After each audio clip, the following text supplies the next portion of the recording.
Olá, você vai ver nesta edição do Câmara Rio Notícias. A audiência pública na Câmara do Rio discute educação especial e inclusiva na rede pública da cidade.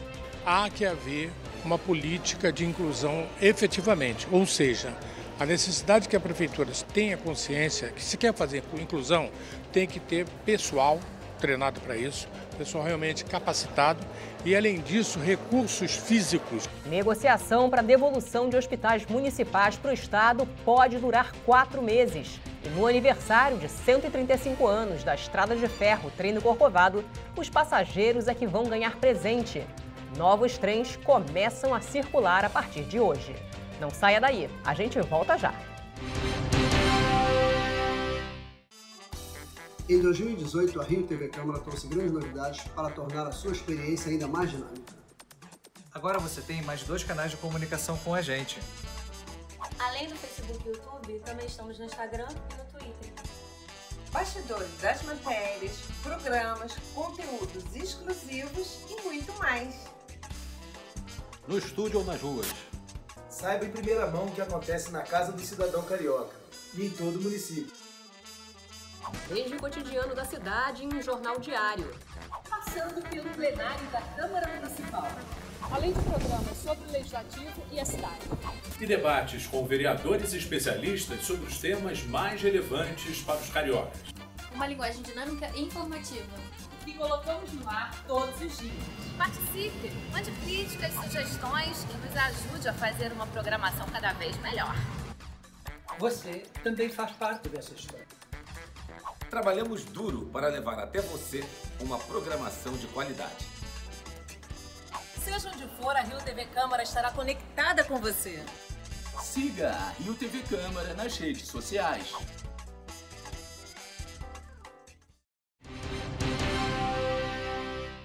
A gente começa esta edição do Câmara Rio Notícias falando sobre a audiência pública realizada nesta terça-feira na Câmara do Rio para discutir questões ligadas à educação especial e inclusiva na rede pública municipal. A repórter Mariana Rosadas acompanhou. Depois de realizar 8 audiências públicas externas, a Comissão de Educação da Câmara Municipal do Rio de Janeiro reuniu professores, funcionários, estudantes e responsáveis por alunos no plenário da Casa para discutir as estratégias de educação especial e inclusiva na rede pública da cidade. A ideia do encontro surgiu a partir das demandas recebidas pelos vereadores para tratar das condições, salas de recurso, classes, escolas especiais e do funcionamento do Instituto Helena Antipov, referência nacional nesse tipo de ensino. A intenção era promover mais tempo disponível para o debate. Voltada para discutir educação especial e inclusiva, a audiência pública contou com intérpretes da língua brasileira de sinais. De acordo com o último censo, 24% da população carioca apresenta algum tipo de deficiência. Cerca de 16 mil alunos integram a educação especial e inclusiva. Um levantamento preparado pelo vereador Tarcísio Mota aponta que 74% desses estudantes estão matriculados em classes regulares e 25% em turmas especiais. O programa pedagógico contempla ainda atendimentos domiciliar e hospitalar. Apenas 32% das unidades escolares dispõem de salas de recursos. Em 60% delas, as instalações só funcionam em um dos turnos. Foi verificado ainda que o transporte adaptado de alunos não inclui as atividades extraclasse e os trabalhos de campo. A gente fez alguns requerimentos de informação, analisamos os dados e a gente viu alguns obstáculos, algumas questões muito importantes na rede que a gente precisa ampliar. Atendimento de sala de recursos, o atendimento multidisciplinar nas classes especiais, o número de profissionais, o processo de formação, uma série de elementos para ter um diagnóstico. O primeiro passo nosso, inclusive, é de que isso seja um hábito da própria prefeitura, de ter esses dados sistematizados para que todos, a sociedade, possa perceber onde é que estão os avanços e onde é que estão os entraves e possa decidir coletivamente como é que a gente destina recursos, orçamento, para melhorar o atendimento às crianças com deficiência na nossa rede municipal de ensino. A educação de jovens e adultos também foi apontada como um desafio. Os estagiários da rede municipal reivindicaram melhores condições de trabalho. O que a gente percebeu é que há muita reclamação em relação ao pagamento dos estagiários, ao tratamento a eles dispensado, a questão do assédio moral, mas eu acho que muito mais forte, isso é extremamente importante, mas muito mais forte que isso foi o aprendizado que nós tivemos aqui. há que haver uma política de inclusão efetivamente, ou seja, a necessidade que a prefeitura tenha consciência que se quer fazer inclusão, tem que ter pessoal treinado para isso, pessoal realmente capacitado e, além disso, recursos físicos, quer dizer, recursos humanos e recursos físicos, para que a gente possa atender efetivamente o que impõe a lei de inclusão social, como a lei federal. Isso obedecendo, inclusive, a uma imposição constitucional. Um outro fato que nos chamou a atenção, né, entre muitos, é a questão do entrosamento da Secretaria Municipal de Saúde com a Secretaria Municipal de Educação, especialmente nesse aspecto da inclusão social. A sessão começou com a discussão do veto do Executivo ao projeto dos vereadores Raimon e Tarcísio Mota. O projeto garante que o mesmo cartão do VLT possa ser usado por mais de um usuário. Isso aqui é um cartão do metrô. Eu tenho nele cerca de R$20. Eu posso, por exemplo, indo para o mesmo lugar que o vereador Paulo Pinheiro, pagar a minha passagem e a passagem do vereador Paulo Pinheiro. É assim com qualquer cartão pré-pago, de qualquer modal de transporte no município do Rio de Janeiro, com exceção do VLT. E isso é um problema. No VLT não é assim, por quê? Se eu chego lá e não tenho um cartão pré-pago, eu sou obrigado a comprar o cartão e pagar pelo cartão R$3. Portanto, aquela viagem custou, eu paguei o cartão R$3 e paguei R$3,80 pela passagem. Me custou R$6,80. Eu acho que tem que ter investimento privado ou público a respeito em cima do VLT, para que as pessoas possam passar com um único cartão, que é muito mais inteligente isso. Imagina eu, se vou entrar no VLT e possa pagar com o mesmo cartão várias passagens. Isso é muito mais inteligente, lógico. O que tem que saber é que se o sistema está adequado para isso. A votação precisava de maioria absoluta e o veto acabou mantido. O projeto foi arquivado. Eu acho que faltou, de fato, da parte de todos nós, compreender melhor o projeto, porque o doutor Jairinho explicou o projeto de uma coisa, de uma forma, e votou errado, de acordo com as colocações dele. Não teria a menor vergonha de mudar meu voto. Eu só gostaria que o senhor me explicasse como que o senhor faria, se o senhor conseguir me convencer, entre eu e o vereador Jairinho no VLT. Ele desce na Cinelândia com um cartão compartilhado por mim e por ele, que o fiscal debitou a minha passagem junto com a dele em um único cartão. Eu vou descer na Praça Mauá. Eu sou abordado por um outro fiscal no meio do caminho que pede o meu cartão. Eu vou dizer que o meu cartão desceu na Cinelândia. Como que eu vou fazer para provar que eu paguei essa passagem? A temperatura subiu no plenário com a discussão do projeto de decreto legislativo das bancadas do PT e do PSOL, que teve a participação ativa de quem estava lá em cima nas galerias. De acordo com os autores, o projeto veta o decreto do prefeito que cria as regras para se fazer a internação compulsória dos usuários de droga na capital. Esse é um debate muito antigo. Os reacionários, os conservadores, sempre tiveram como solução trancafiar essas pessoas no manicômio, né, no hospício.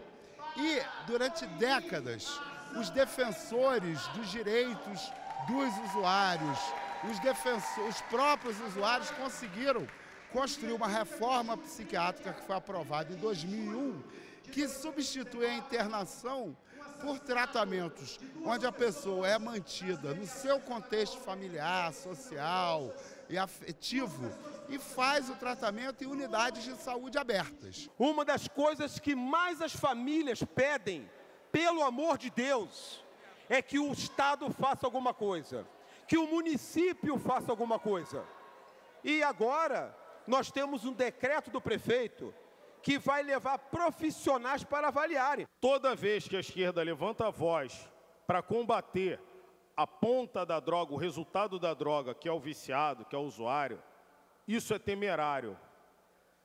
Porque se eu tenho partido ou partidos ou lideranças envolvidas com o Comando Vermelho, com o primeiro comando da capital, está aqui, está evidenciado, não é fala minha. A matéria tem 4 dias que foi transcrita.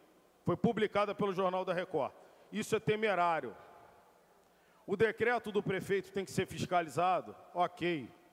Estamos de portas abertas para discutir isso, inclusive com os senhores. Tivemos uma audiência pública aqui que poucos vieram, uma audiência pública para discutir esse assunto, feito pela vereadora Tereza Berger, em que os representantes da prefeitura estiveram aqui. E ficou muito claro, o coordenador de saúde mental da prefeitura, Dr. Hugo Fagundes, explicou aqui claramente qual era a atuação da prefeitura, Secretaria de Saúde, nesse atendimento. Não há nenhum médico, psiquiatra, na ponta desse sistema trabalhando no decreto do prefeito. Não há. Esse paciente que foi abordado na rua será encaminhado a um hospital, que aí é preciso entender a rede também. Ele não vai pegar ele no Campo Santana e vai levar para o Souza Aguiar, não. Esse paciente, que há dúvidas se ele necessita uma internação ou não, necessita de uma avaliação psiquiátrica, que o psicólogo faz uma parte dele, mas a outra tem que ser feita por um psiquiatra. Isso será feito nos hospitais de emergência psiquiátrica da Secretaria de Saúde. A sessão acabou sem a votação do projeto.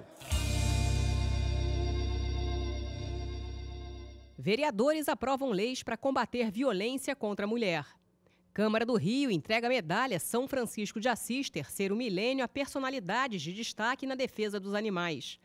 Projeto de lei reserva espaço para a venda de cerveja ou chopp artesanal em eventos esportivos. Proposta obriga hospitais e maternidades a dar assistência sobre deficiência e doenças crônicas a mães de recém-nascidos que exijam tratamento especial. E Câmara do Rio entrega o conjunto de medalhas Pedro Ernesto ao advogado Rafael Augusto Pena Franca.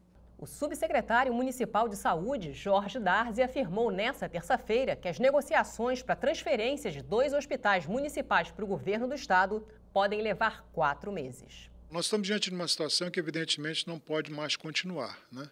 Nós assumimos o novo governo já existindo, né, a municipalização de 2 importantes hospitais da Zona Oeste, né? Essa situação, evidentemente, ocorreu dentro de um contexto político diferente do atual governo. Eu chamaria essa municipalização quase que como um projeto de pai para filho. Nós vivíamos um período em que o PMDB ocupava tanto a Prefeitura, o Estado e a União. Então, se deu dentro de uma lógica diferente do que nós imaginávamos que deveria ser uma municipalização. A Prefeitura, por exemplo, já viveu várias experiências de municipalizações, incluindo a própria rede federal, né? Nós somos gestores de uma grande rede federal que foi municipalizada anos atrás, mas essa municipalização não se deu dentro da lógica que se deu esses 2 hospitais. Então, diante do quadro que nós encontramos essa municipalização, o que estava documentado, escrito, como regra dessa municipalização, não atendia e continua não atendendo aos interesses do município, aos recursos do município, porque, na verdade, a Prefeitura, nesse processo, ele assumiu uma responsabilidade muito maior do que cabia ao Estado. O Estado cabia cumprir regras que a Constituição já estabelece. A parte financeira do Estado foi quase nenhuma. Nós estamos diante de uma situação absolutamente clara, quer dizer, de um Estado que entrega 2 importantes unidades ao município e não cumpre absolutamente nada das suas obrigações. Então, a Prefeitura não pode mais sacrificar o seu caixa arcando com o custeio de 2 importantes unidades da Zona Oeste, sem que o Estado fique apenas como espectador. A nossa população pode ficar tranquila que esses hospitais não irão interromper o seu atendimento, o atendimento vai continuar até que se tenha, né, o acordo para viabilizar o projeto da municipalização seguir o seu caminho próprio. Se isso não ocorrer, o Poder Judiciário vai ter que ser provocado, porque nós não vamos mais conseguir manter esses 2 hospitais sem que o Estado esteja presente nesse custeio dessas unidades. Você vai ver no próximo bloco. Tudo pronto para a inauguração dos novos trens do Corcovado. Acompanhe as sessões plenárias da Câmara Municipal do Rio de Janeiro de terça a quinta-feira, de 2 às 6 horas da tarde. Aqui os vereadores usam a tribuna para falar de temas ligados à cidade e também apresentam, discutem e aprovam projetos de lei de interesse da população carioca. Não perca as notícias do Legislativo Municipal aqui na Rio TV Câmara.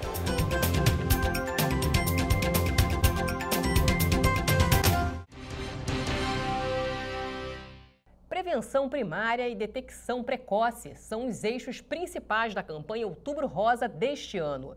Só em 2019, o Brasil já registrou mais de 50 mil novos casos de câncer de mama. Sobre o assunto, a repórter Luciana Cabizieri conversou com Denise Biangolino, médica do Hospital da Lagoa. Doutora, muito obrigada pela sua presença aqui. Quais os principais fatores que podem causar o câncer de mama? Obrigada a vocês pelo convite. Os principais fatores que estão relacionados com o aparecimento do câncer de mama são principalmente a gente ter uma história familiar, né, positiva, e alguns fatores que a gente tem como mudar, né, que são os hábitos de vida, sedentarismo, obesidade, o consumo de bebidas alcoólicas em excesso. Então, são alguns fatores que podem aumentar a chance da gente vir a ter o câncer. E tem também alguns fatores protetores, né?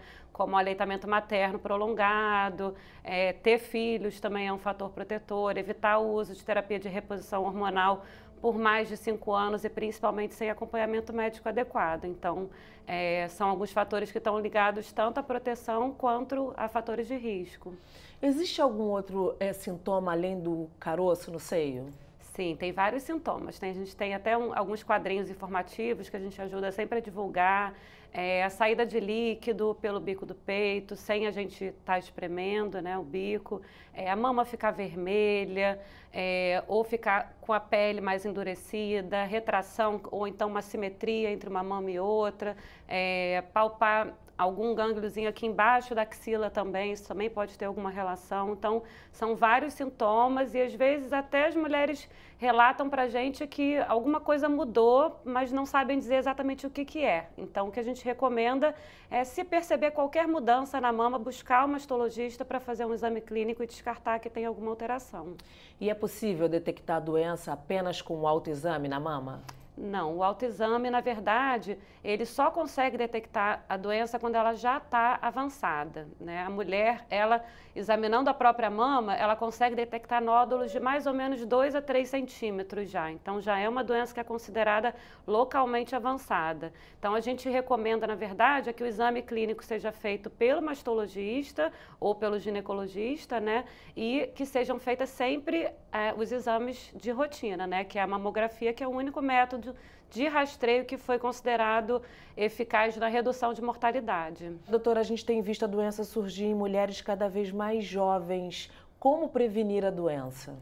Então, os fatores que a gente tem para prevenir, principalmente para mulheres mais jovens, no caso de ter uma história familiar altamente positiva, investigar se essa mulher não tem uma mutação genética que possa predispor a doença, e aí tem tanto medicamentos quanto cirurgia que podem ser realizados para evitar a ocorrência, como foi o caso da Angelina Jolie, né, que tinha uma mutação genética, e os fatores de vida que a gente conversou antes, que é sobre atividade física, uma alimentação adequada, evitar o consumo excessivo de bebidas alcoólicas, tudo isso pode contribuir para evitar o surgimento da doença. Agora, na sua opinião, doutora, essas campanhas que a gente tem visto cada vez mais na mídia, na imprensa, ajuda? Ajuda bastante, mas acaba que dura ali o mês de outubro e depois as pessoas continuam esquecendo um pouquinho do rastreio, infelizmente. A cobertura mamográfica aqui no Brasil ela ainda é muito aquém do esperado. O que é recomendado pela OMS é que mais ou menos 70% das mulheres façam a mamografia de rastreio. Aqui no Brasil a gente não consegue atingir taxas nem que sejam metade disso. Então, infelizmente, o acesso à mamografia, a conscientização ainda estão muito abaixo do esperado. Mas as campanhas sempre ajudam, né? Com certeza. Qual o tipo de tratamento adequado para o caso de câncer de mama? Então, o ideal é que a gente detecte o câncer de mama quando ele ainda esteja em estágios iniciais, né? Fazendo a mamografia como preconizado, a gente consegue identificar ele antes mesmo dele se tornar um nódulo, no estágio em que muitas vezes ainda é um agrupamento de microcalcificações, alguma coisa que é muito pequena, e aí nesse estágio a gente consegue fazer uma cirurgia bem localizada naquela região, sem que precise retirar a mama da paciente. E aí, dependendo do tipo do tumor, pode ser complementado depois a cirurgia com radioterapia, hormonioterapia, que é o comprimidinho que a gente usa durante alguns anos para evitar que a doença volte. Em alguns casos vai ser preciso também fazer a quimioterapia. E tem outros tipos de tratamento também, como terapias-alvo, terapia anti-HER2, aí depende muito do tipo molecular da doença. Hoje em dia o que a gente preconiza mais é, claro, a segurança oncológica, mas de preferência sempre que a mulher tenha a reconstrução da mama ou uma cirurgia minimamente invasiva, né? Que não cause uma assimetria, uma distorção muito grande na mama da mulher. A gente estava falando de uma boa alimentação, bons hábitos. Tem algum tipo de alimento, de grupos de alimentos aí que podem ajudar a prevenir? Não tem um alimento mágico, né? Mas uma alimentação balanceada, né? Com legumes, verduras, frutas, evitar alimentos processados, principalmente. Então, tudo que é feito em casa de uma forma mais caseira, né? E mais balanceada é sempre o que é recomendado, né? Além da atividade física, que é também um grande aliado para a gente. Doutora, quero agradecer a presença da senhora aqui. Obrigada a vocês pelo convite. Eu queria também mandar um recado para as mulheres, se possível, para vocês conscientizarem todas as mulheres que vocês conhecem sobre a importância da mamografia ser realizada anualmente, de preferência após os 40 anos, para a gente tentar diagnosticar o câncer de mama em estágios precoces e conseguir a cura aliada a um bom resultado estético. Tá bom? Obrigada. Volto com você, Ingrid. E começam a circular nesta quarta-feira os novos trens do Corcovado. Essa é a 4ª geração de trens da ferrovia. As novas composições possuem teto panorâmico e espaço para bicicletas e cadeiras de rodas. Além disso, são mais rápidas e mais econômicas. A previsão é de um acréscimo de 30% no número de passageiros, o que elevaria para 1 milhão o número de visitantes por ano no Corcovado. A estreia dos novos trens vai acontecer no dia em que a estrada de ferro da região completa 135 anos. E o Câmara Rio Notícias fica por aqui. Obrigada pela companhia. Amanhã a gente se vê.